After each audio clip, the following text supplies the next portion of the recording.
Hello again, beautiful people. Welcome back to another episode on the Make Mental podcast. This time we don't have a current athlete, although he was in the past an elite level athlete. He is now working on the business side. He's a premium sales rep for the Buffalo Sabres, the NHL hockey team in the United States, and before that he was an executive at the Scranton Wilkes-Barre Rail Riders, if I remember correctly, the farm team or the affiliate of the New York Yankees in the MLB. So he has been all over professional, amateur, semi-professional sports on the business side. So we're super excited to pick his brain, not only there, but also the mental toll that it takes on you, even though it is equally as exciting. So Tom Karins, thank you so much for joining the podcast today. Thank you so much for having me. I'm excited. Yeah, and I guess I should start. I mean, a lot of our listeners probably know that the Karens and the Munskis go way back. Way back. So I know Will, we're familiar with his family, but it's kind of fun now that we're a little older and we've each progressed our own career to kind of reconnect and just aside from like, hey, what's up? What's your job all about? Really get into some details and figure out what makes Tom tick and why he loves sales so much. Or we could figure out if he doesn't love sales and he's just riding it out. But we won't get him in trouble here. But Tom, is there anything you want the listeners to know about you, how you got into the business side of athletics and kind of what your path was there? Yeah, I kind of have an interesting path, not really not the straight and narrow path that a lot of folks in this profession really follow. I got out of college, found myself working for a local media group in Syracuse, Galaxy Media. A lot of folks might know them from TK9. They had the radio station for the Syracuse football and basketball teams. So I did a lot of work with them for about a year and a half before COVID hit, and then found myself working for M&T Bank doing some digital marketing and loan officer deals with them, and kind of hit a lull in about 2023, I think is what it was, 2023, and kind of really found myself straying away from what I wanted to do. And that was work for a professional sports team in some capacity, doing whatever it might have been. And there was an opportunity that presented itself in Scranton, and it was only 2 hours away from Syracuse. So I went to school in Buffalo at Canisius University. So very similar in distance, moving away from home. So it wasn't too uncomfortable for me, and really enjoyed my time there working on their partnerships team. And then obviously the dream was to work for one of the professional organizations in the core four major sports leagues. And an opportunity presented itself for the Sabres, and really kind of match made in heaven. Moving back to Buffalo, where I have a lot of family and friends. My girlfriend's from here, so she has a lot of family here. So it was a very, very easy decision to find my way back here. Yeah, we're glad to hear that. A lot of times it's like pulling a tooth or pulling a leg. That's a new one. We're gonna maybe put that on a shirt now. Pulling a tooth to kind of get people to take that leap to professional sports. I know a buddy of mine had to go all the way to Seattle, Washington for a summer internship. Like you usually have to start ground level. Not to say that you didn't. It just so happened that the one of the core four sports presented itself in the state where you live. And unless that's Texas or north to South California, usually it's only a couple hours away. So we're glad to hear that. And we're glad to hear that you have a lot of friends out there. At Canisius, though, we could probably start there. When you were in your studies, were you communication? Were you business? Were you marketing? What was your background? So I started off as an international business major, funny enough. And about after my first year, it just wasn't for me. The way my brain ticks, the classes weren't clicking. My brain couldn't compute the information that was being presented to me. And I had met an individual who's been very instrumental in my success. His name is Dr. O'Rourke. He's actually the dean of at Canisius. And he talked to me about a sports management program that they were offering. And it was, I don't want to say it was new, but it was something that really hasn't been promoted by them so much. And they've had a lot of success in the past. And I was talking with him originally when I went on my visit with my parents, and my mom had talked to him for a little while, and she fell in love with him. He was just very nice, very open, just exactly what you look for in an individual who's going to be shaping a lot of 18 to 22-year-olds minds and careers. And so I talked with him for a little bit, and then found myself transitioning into a sports management major with Canisius. Yeah, was there any frustrations there mentally in terms of studies? I know you said it wasn't necessarily clicking, and for a lot of students, whether you're in college or trade or even high school, I mean, I remember when I was growing up, I would get frustrated when I didn't understand something because, I mean, that's just I'm blessed enough where I don't have to study as much, but like when I don't understand it, I don't understand it. Like you Yeah. could hit me in the head with a hammer, it's not going in.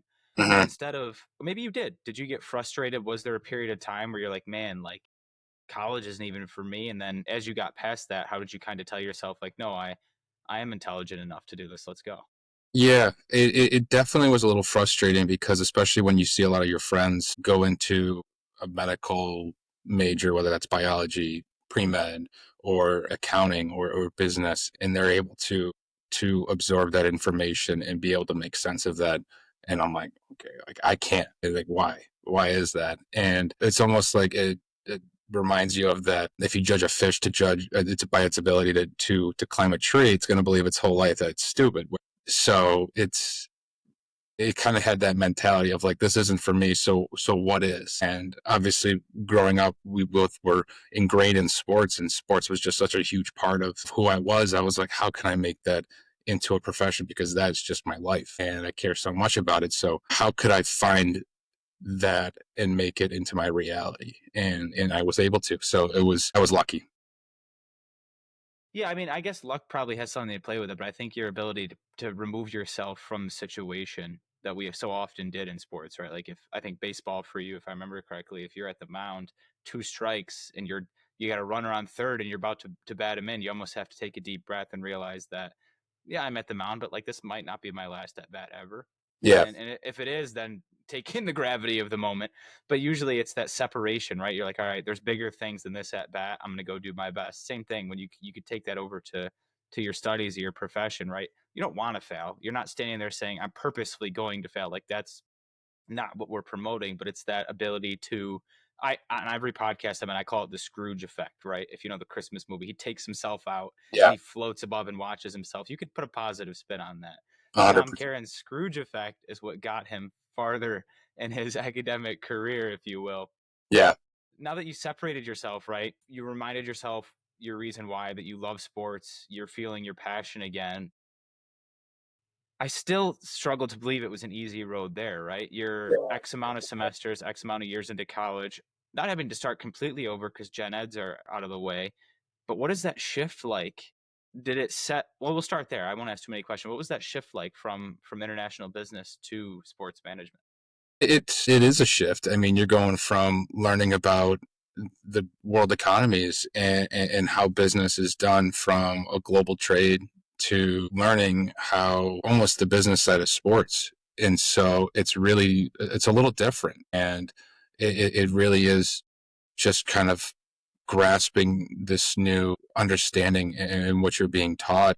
It is a little bit of a shift, and there's a lot of focus on internships when moving over to the sports management side. So finding companies or more so organizations uh, to learn from on hand experience was also a little bit of a tricky situation to navigate, especially being 19 years old, 18 years old. So that's the first time we're going through that. So learning how to really put together a resume when you don't have that much experience, put together a cover letter and trying to explain yourself when there's hundreds of other individuals looking for that same prize. So it was a little difficult, and thankfully the support system, both with my family but also with Canisius, was really good, and they really prepared you for that. So while at first maybe it was a little daunting, they try to make that as comfortable as possible. Yeah, two key points there I picked out when I was listening. One is 18, 19. I think a lot of times we often forget how young college students actually are, right? Like you don't just, you're a senior in high school and you get the shortest summer of your life to prepare to move away from home, even if it's 10 minutes. Even if you are living at home, it's totally Mhm. different once you graduate. Yeah. You're not all of a sudden a grown adult because 2 months happened over a summer Mhm. and you picked a college because I don't know, the sports programs were cool, you wanted to join a sort of like very rarely, I think obviously it is academic, but if we're being honest, when you're 18, 17, you see your friends go to these big D1 colleges so they could party, for lack of better words. That's more of the choice. Like you go for the dining halls and that stuff as much as you convince your parents that it's for the academics. Yeah. But that's the first key point is our brains don't fully develop until our mid to late 20s, and we're expected to make these massive life changes culturally this young. I commend you for being able to change that, noticing like, hey, while my brain still has time to develop, whether it was a thought process or not, it's the truth. Your brain still had time to develop, still does, and really soak in this new knowledge. So I think it's okay for individuals who are sitting on that cusp of, I really don't understand what I'm doing right now in my academics or even my athletics, right? You could be in the wrong sport. You could not be playing sports, be meant to, or vice versa. It's okay to make that change, whether you're 18, 22, 27. There's no limit on it, even when your brain is done being developed, right? Because you might not have known. The second point I want to emphasize is the sense of community, because that's what we're all about here at Make Mental. You mentioned Canisius was a wonderful community. You mentioned you had a wonderful family community. Aside from the everyday burden that they help get you through, like, hey, use your planner, like the simple tasks, what has community done for you in your journey through marketing and professional sports? I mean, it's just the constant belief, and we're just reminding myself the big part of you can accomplish what you set your mind to. I mean, you have, like, if you could dream it, you can do it. And it's just like really the unwavering belief that they believe in me. They took a shot, and I should say, take a shot with yourself and gamble on yourself. I mean, my uncle, a very big individual in my life, maybe not so much on the sports side, but when he got married with my aunt, they moved out to California immediately, and they were 23 years old. So I have that individuals in my life who've bet on themselves. And so them reminding me like, hey, you can bet on yourself if you believe in yourself. And so having that reminder constantly, and just waking up to the love and support was just instrumental. And it was something I always was grateful for and never took for granted.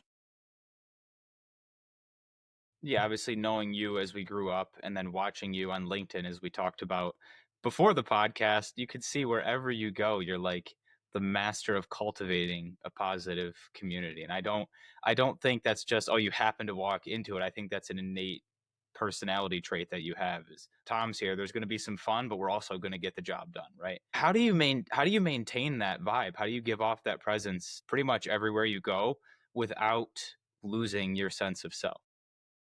I just think I've been the individual that's been left out of a group. I've been the individual as the butt of the joke. So I understand what that feeling is. And I didn't like it. And so having that welcoming environment, so that no matter who you're talking to, whether it's a colleague or whether it's a boss or whether it's an adult or whether it's whoever, having that emotion of just providing a sense of comfort and welcoming with someone was really big for me, because we're just growing up, their kids. I understand. And so being an individual who's experienced that, I wouldn't want someone else to experience that. So if I can change the attitude of the group in a little bit to make it a little bit more inviting, 100% I'll do that every time. Yeah, and I appreciate that because obviously you are gonna get on your friends' nerves. Like that's what friend groups are for, right? Like Sure. you're gonna tease each other. You're gonna end up as the butt of the joke every once in a while, but it's that Oh, of course. repetitive nature. And it's also the severity of the situation, right? Like if you're at work, there's no sense. Just there's no sense in stirring up drama, talking down to your coworkers. But I think it takes a special individual to do the opposite, right? You can go about your day, get your tasks done, go from A to Z and be a fine employee, but it's that extra step that you go at work. Is that something you translate over into your personal life, that extra step when you're talking about your mental health outside of work? Yeah, yeah, I would say so. It's something you want to bring into that personal sense as well. I mean, because it's your life, so your work life and your personal life. So you want it to be as comfortable and as calming as possible. So bringing that into that in that personal sense is huge for your mental health, and then obviously just your spiritual growth. Yeah, I think oftentimes a lot of people give too much to the work life. So that way, when they get home at 5 o'clock, or in your case with sport hours, whenever that may be, they're just exhausted, right? They don't want to take their pet for a walk. They can barely give their significant other a hug. Like they have no time to pour into their self. As you progress here in your young career, how do you manage the demands that business in the athletic world call for, but then also when you get home, make sure you're still pouring into yourself. I know you mentioned your girlfriend and whoever else is in your personal life. It's making time and it's enjoying the time when you have it. So what's very amazing about the Sabres and the environment that they fostered is from day one, they said, we want you to, we don't want to burn you out. So you're going to come in late on days that you're going to be here at 10 o'clock. And so maybe I come in at 11. Well, maybe then my girlfriend and I, if she's going to be working in the morning. So maybe it's just spending a little bit more time and just sitting in that, having that each other's presence together, really just enjoying the time we have together when we have that time. And then if it's over the weekend, finding time to go get dinner after work. We work downtown together. So it's very easy after as 5 o'clock hits for us to go have a nice little date. And that just helps us remind it that we're still a couple, we're still a team, and not to lose sight of that because you very well could. And I mean, the hours that you put in, it is tough. And so I don't want to make it sound like it's easy. It's an easy task because it is difficult. I mean, putting together the mental toll that it will take on you. I mean, we just had 5 games in 8 days. And so aside from the mental toll that it takes on yourself, it takes a toll on your loved ones. And I don't have a kid at the moment, but there's plenty of folks that on our team that do. And so it's being cognizant of the individuals in your life who get to have a toll taken on them simply from you not being there just because that's what work requires. And so you have to have that foresight of saying, I need to do this not just for myself, but for the family that I have. Yeah, it's the intentionality from what I can take away in your life, right? Everything that you do has a purpose, which I think is commendable. And at the same time, I know in my own life there was 20 times that I failed on the intentions that I set, but the grace and the community that I built around me that they give me that Mm-hmm. makes it possible. And I think when that's reciprocated throughout your entire community, and as you mentioned, the Sabres, it seems like they're at least on the right path if they're not already there Mm-hmm. for that community, for that. All right, set your intentions. Obviously, we're still going to do our best at work, but if you're going to be here till 10 o'clock because that's what the week calls for, right, you get to go in a little later, right? Like get your sleep. That's so important is sleep. If your mind isn't clear, if your body isn't at least feeling somewhat healthy, you need the baseline, right? You just need the baseline of health. Yeah, that's so true on the sleep part of that. I can't agree more. I mean, it is just incredibly long hours, and so there's nights going to bed at 12 o'clock, and sometimes you got to wake up at 6, 7 in the morning. And so finding those days where you get that opportunity to go in maybe a little bit later, or even on the weekend, just just recharging, it's so huge. It's so huge. Yeah, when you talk about intentionality and setting time aside for yourself, for your family, how do you do it in a manner that doesn't feel like, "Oh, I have to fit them into my schedule, either for yourself or them?" Because I know some individuals who struggled with that in their personal life and even in their work life, right? Like your work has a schedule, you have set tasks for 99% of the time. How do you make those around you feel like they're supposed to be here and not just, okay, this hour and this hour is all they get? I really think it's because I want it to be there, and I want them to be there, and not to say that anybody else that maybe has struggled with that doesn't, but for me, there's that want to keep them where they are and to keep them close in my life, and it's a two-way road. So it's the career path is a personal choice.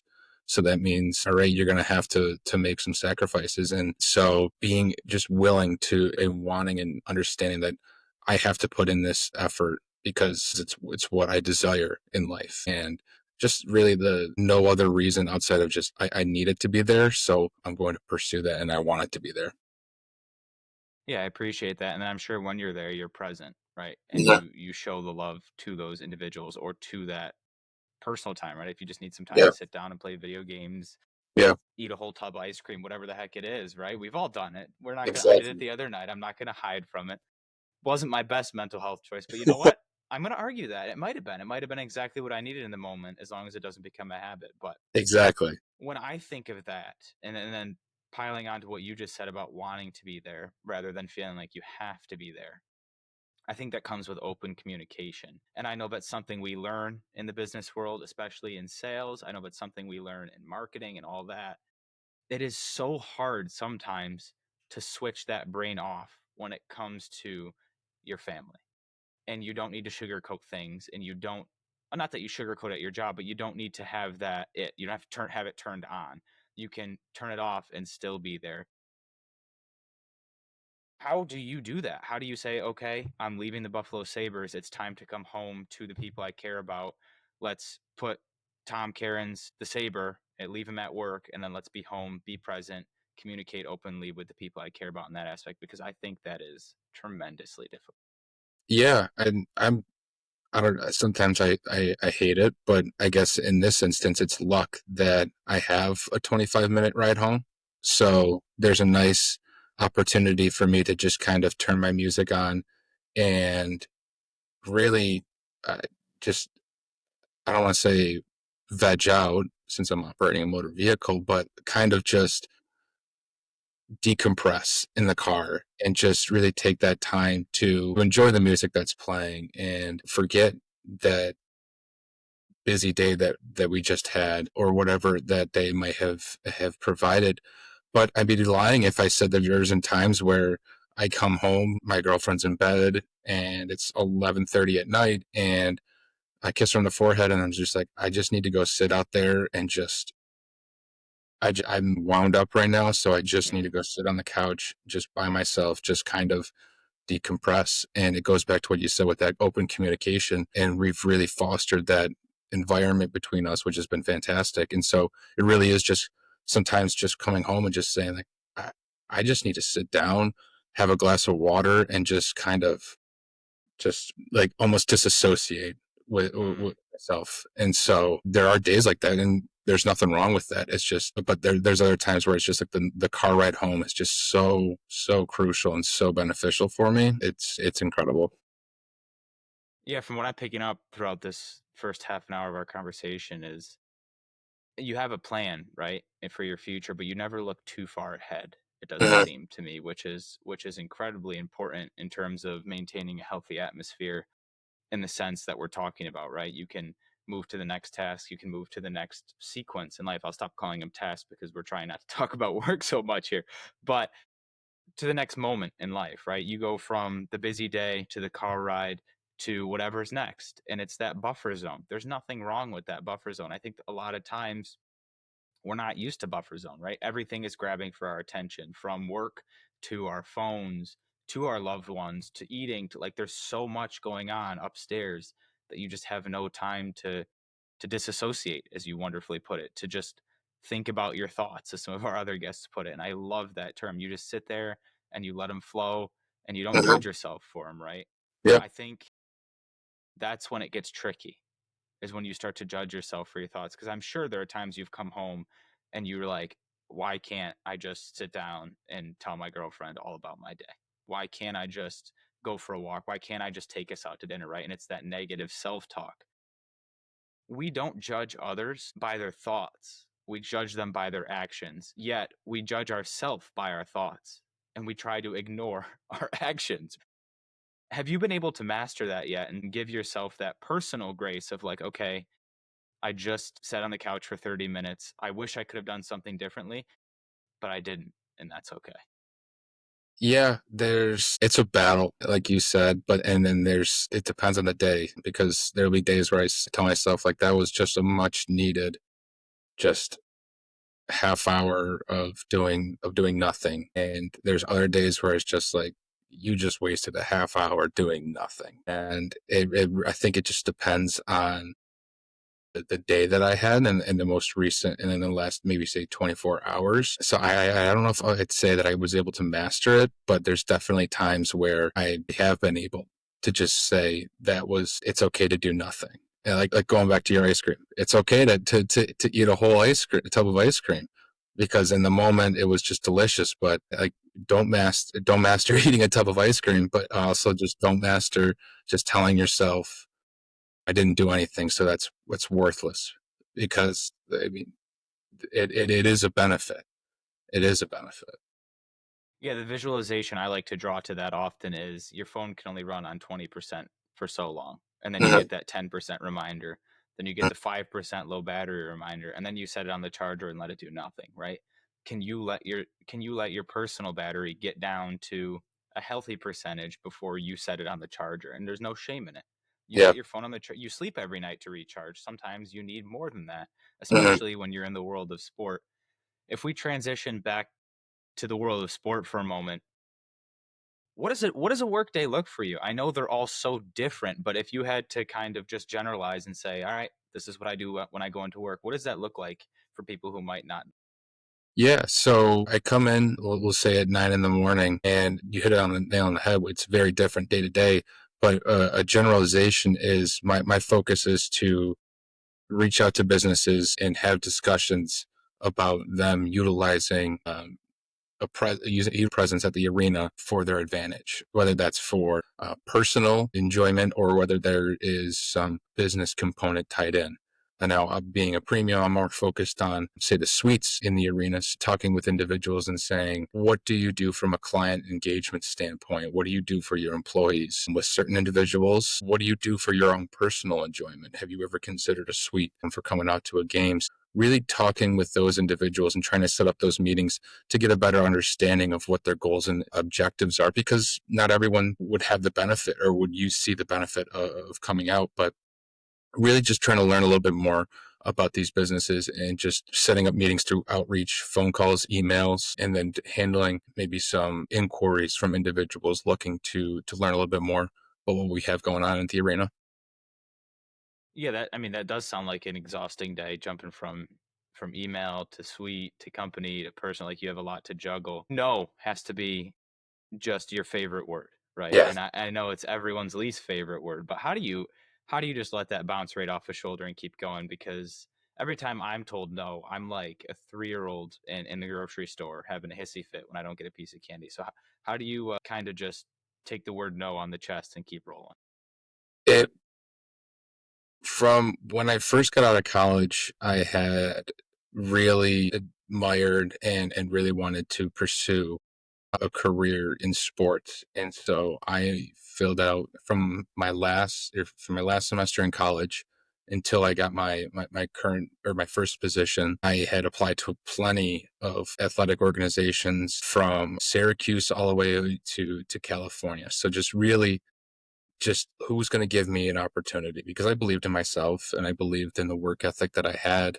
And so I just needed someone to give me that shot. And rejection letter after rejection letter after rejection letter after rejection letter. And it bums you out 100%. And so, but that moment, I had started collecting all of the individuals that had told me no throughout my life and kind of compiled all those emails into a binder. And I kind of kept that as motivation. And so, because I knew one day there's going to be a yes. There will be a yes. And I just have to turn the stone over that has yes written on the bottom of it. And so just learning in that experience, going through so many different denials, going through interviews and having nothing come from it. And then obviously working in a sales environment on my first position or as my first job, you learn no quickly. And so, especially working in advertising sales, which is what I was doing with Galaxy, no, like you said, it turns into your favorite word.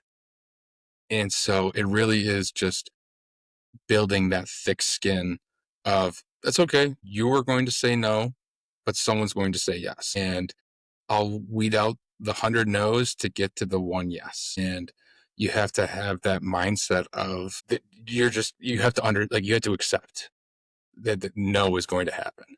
And so once you accept that 90% of your job you're going to fail at, you embrace that failure when you get to that success.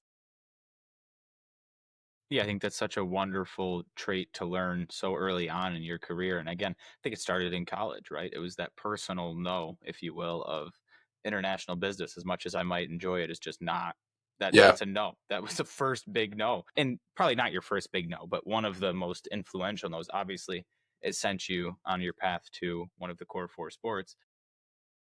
I think you said acceptance a couple times in there, which I think is huge in mental health. It can be huge in physical health and just life in general, work aside. It's that acceptance of I could do 90% of things wrong, but 10% are great. I mean, you look at all your favorite musicians, they have probably 10 out of every 100 songs that you know all the lyrics to. The rest of them, they just enjoy, so they put them out, right? Yeah. Same thing with your athletes, your hockey teams. The goalie save percentages are sometimes atrocious, but at the same time, they could be the best in the league because it's a difficult sport. Hmm. Baseball. I mean, you go across the board. There's Yeah. more no's or misses than there is yeses. Hmm. It's just their willingness to persevere that sets them apart from the rest. 100% agree. In your role as a sales executive, when do you think you can just say I've made it, right? And you don't have to worry so much about getting the 100 no's out of the way to make the yes. For you, obviously, for these professional athletes, it's once they've made it past the 2, 3, 4 year mark, that honeymoon phase. What does that Hmm. look like in your career? Because I think when we think of sports, we just think of the athletes on the ice, on the court, on the field. We don't think of the 90,000 other people it takes to run a team. So when can you say like I've made it to the top of my profession? Think I think if you, I don't know if I can ever want to say that I made it, because that means that I've stopped chasing something. And I think there's plenty of speeches, except like award speeches, that I've watched where they have mentioned they're always chasing something. They always have that motivation. And so I think I've just set goals, and each goal is going to be harder than the last one. And so, for instance, I received the acceptance letter for the Sabres, and working for getting that acceptance letter, it was something that I was just pushing and pushing and pushing for.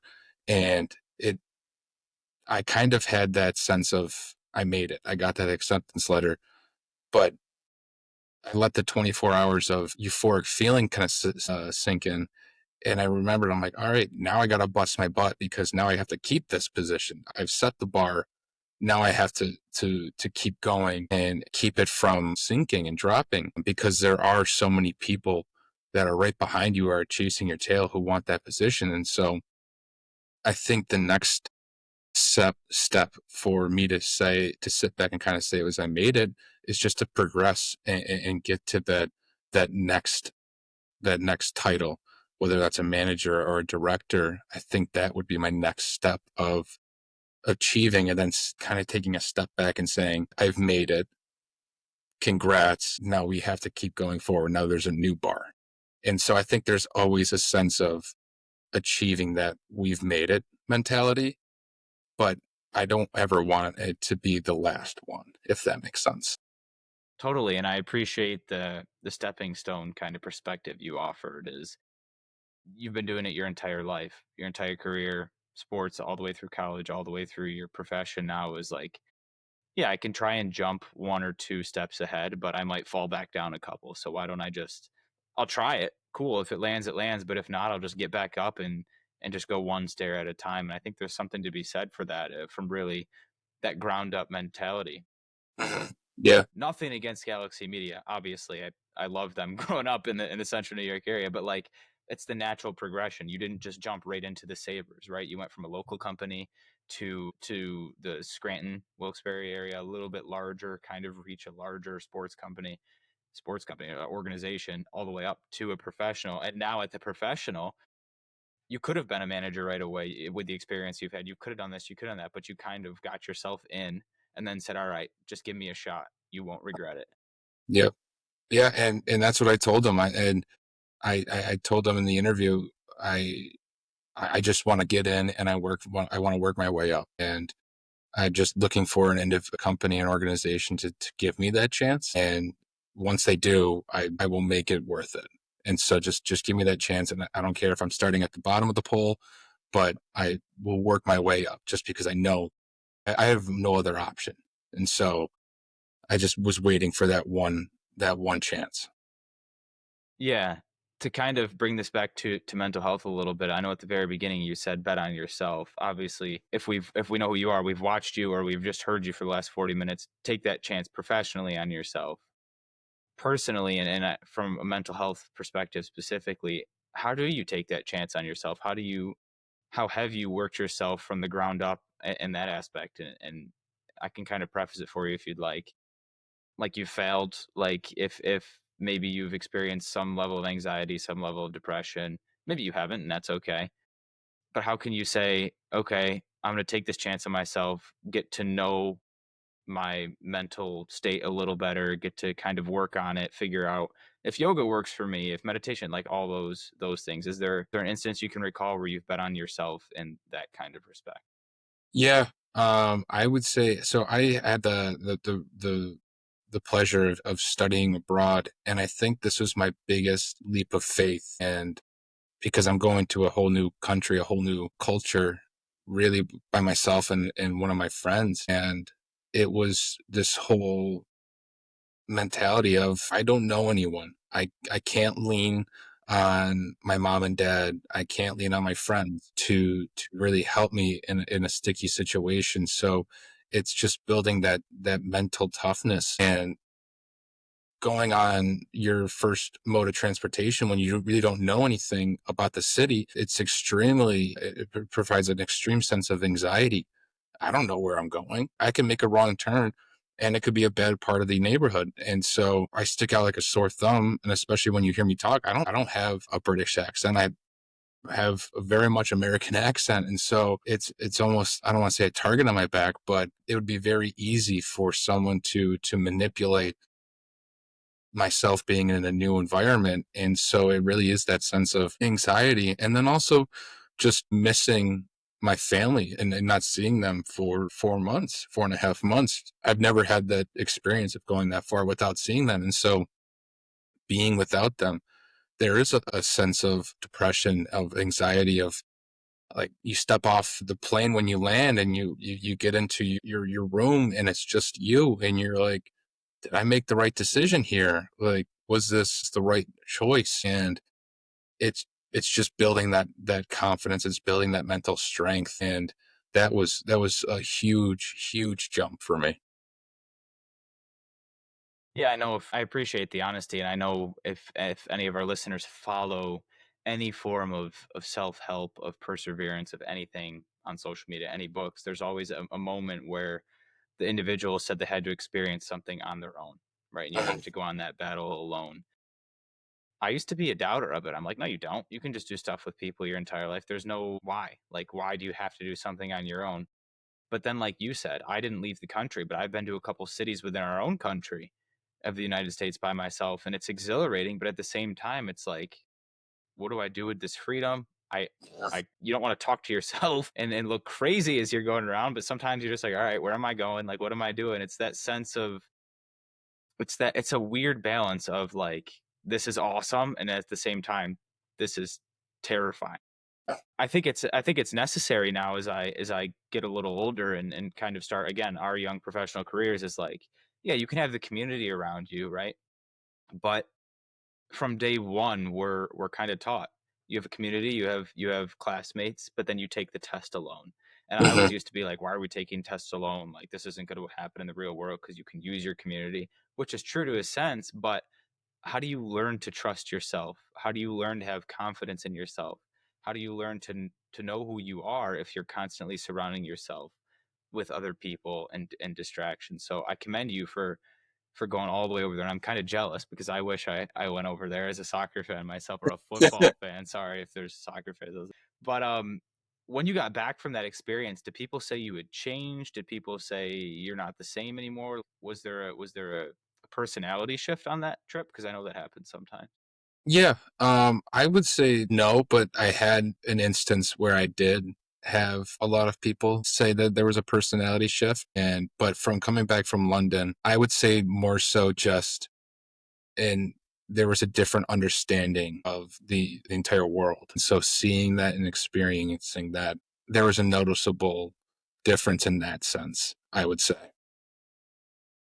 Yeah, just again, the power of perspective there, right? Is you only see your surroundings, and there's no fault in it, right? You can't get mad at yourself for something you've never seen, you didn't know.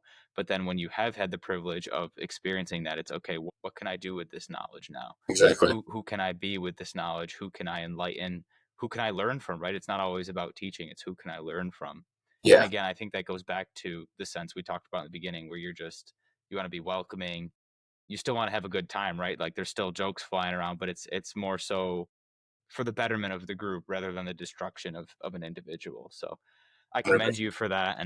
And that's, we did know you when we were younger, but that's more than I knew about 45 minutes ago. So I appreciate that. And I know a lot of our listeners will as well. Obviously your reach is far beyond what the Liverpool community now, which is fantastic. In the final couple minutes here of this episode, before I jump into the big scary final question, is there anything you want to say to the listeners, to your community that might be listening, just to kind of encourage them? Or the floor could be yours for a few minutes if you'd like.